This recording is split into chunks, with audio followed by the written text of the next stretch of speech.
Steuben has been known to be a relatively peaceful place in upstate New York. It's a very small town, with beautiful scenery and events that happen throughout the fall. Locals have talked about a supposedly haunted area between Potato Hill Road and Star Hill, with rumors that you can encounter ghosts while being out there. Unfortunately, something far more sinister happened in that area that make ghost stories seem very tame. 48 years ago, the small town of Steuben was stricken with a gruesome case that disrupted peace for a long time. Today, I'm going to be talking about the Potato Hill Killer. In the early morning hours on April 26, 1973, 56-year-old Mary Rose Turner left her apartment on 111 South Court Street in Utica, New York, to go for a walk. Before her departure, she had briefly spoke with her landlord, Frank Jenny, who later mentioned that Turner seemed agitated and distracted.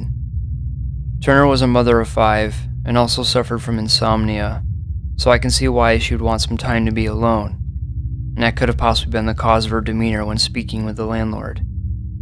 As Turner continued on foot, she was reportedly seen kicking over garbage cans and being catcalled by locals. The direction in which she walked would lead her to a bowling shell station that was located about a mile away from her apartment. Turner was a usual customer to the gas station, and that Thursday probably felt like any normal day. The last people to report seeing her alive mentioned that Turner was near the gas pumps and looked disheveled, and she would never make it back home that day. Their work in the graveyard shift at the Shell station was 33-year-old Bernard Hatch. Turner was familiar with Hatch from previously frequenting the gas station. At around 9 a.m. that day, James Weekly, a local farmer, observed a green-colored vehicle driving up Potato Hill Road, dragging something behind it with a rope. The object was white-colored and appeared to be smaller than a farm animal like a cow or a pig. A few other locals saw the green-colored vehicle that morning as well.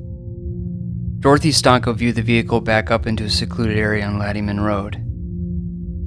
Joyce Broadbent was driving down Route 274 just moments later, when she almost collided with the vehicle from how dangerously fast it was going. Broadbent mentioned that when she looked in her rear view, she saw that a rope was tied to the back bumper. She also gave a description of the operator driving the vehicle, which matched that of Bernard Hatch.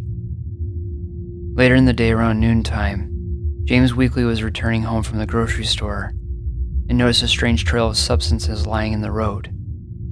He approached Potato Hill Road from the north end and saw what looked like a U-turn made in another substance. 3 Encon workers were on the road as well. Altogether, they followed the trail of substance, where they came across what looked like charred remains. The next discovery they would make would shock them. There lying in the road appeared to be internal organs and blood that they couldn't confirm to be animal or human. Weekly had contacted the police 3 times before they came to investigate the report. Trooper John Chaffee arrived and told the elderly James Weekly that he read too many crime books as he collected samples from the scene. The samples were investigated and ended up testing positive for human remains, where Chaffee changed his view on the situation. The investigation into these remains became top priority, as search dogs led police to a shallow grave. The grave was located in a cul-de-sac where Hatch was previously seen. Upon unearthing the grave, police were shocked to discover a horribly mutilated female body that was footless, armless, and faceless. There, police also discovered burnt clothes, eyeglasses, a rosary, a ring, and a hotel key that was accidentally not returned. All items were later confirmed to belong to Mary Rose Turner. An autopsy of the body was performed, and Turner was deemed to have been strangled to death. The killer had cut off her hands and feet, and the dragging from the vehicle had completely destroyed her face, leaving only an ear and some hair above her neck. Turner was also missing most of her internal organs due to being dragged across the road. One of her hands was discovered a few days later. Immediately after the discovery, an intensive investigation commenced which examined records of any local individual with a history of Bernard Hatch became a prime suspect with having a prior history of Bernard Hatch also owned a green 1966 Plymouth Satellite and resided only 2 miles away from the crime scene. Based on substantial information, the police got a search warrant approved for Hatch's residence, vehicles, and surrounding buildings.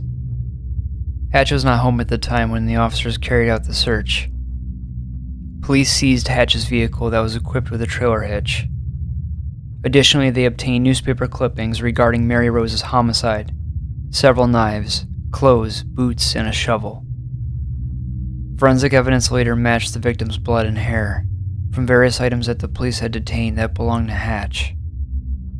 On October 17, 1973, Bernard Hatch was arrested for the murder of Mary Rose Turner and was held without bail.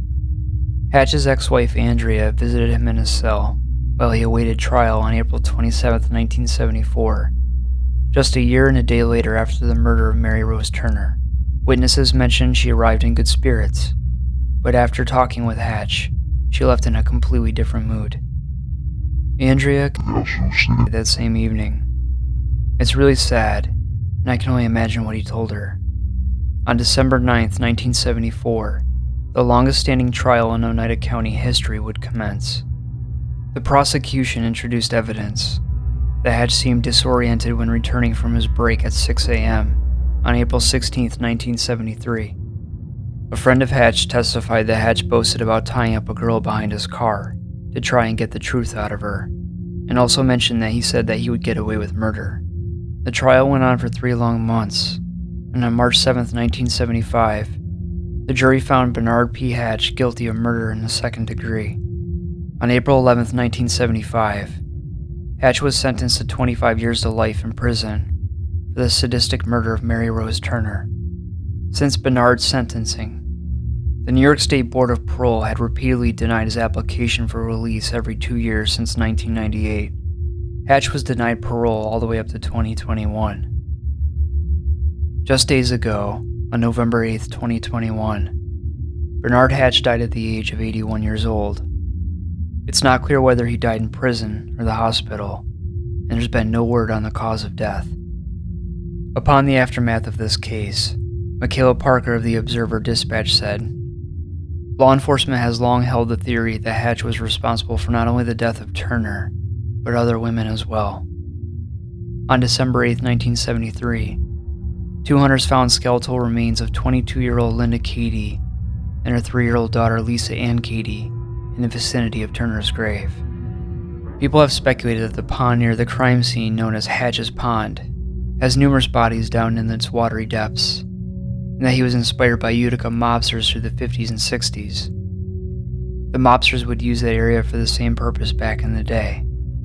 Hatch might also possibly be connected to the 1970 disappearance of his ex-girlfriend, Lorraine Zinicola, and her 3 sons as well. It's a sad story of what happened to Mary Rose Turner and the possible victims. I don't know what causes people to act the way they do. All I can say was that Bernard Hatch was a killer. He proved himself to be a monster and boasted about causing misery to others. I can't imagine what Turner's kids have had to live through, knowing that their mother was taken away from them. Hatch's last words to the public were, "You should have seen what I did to the bodies before I buried them." I can tell you one thing.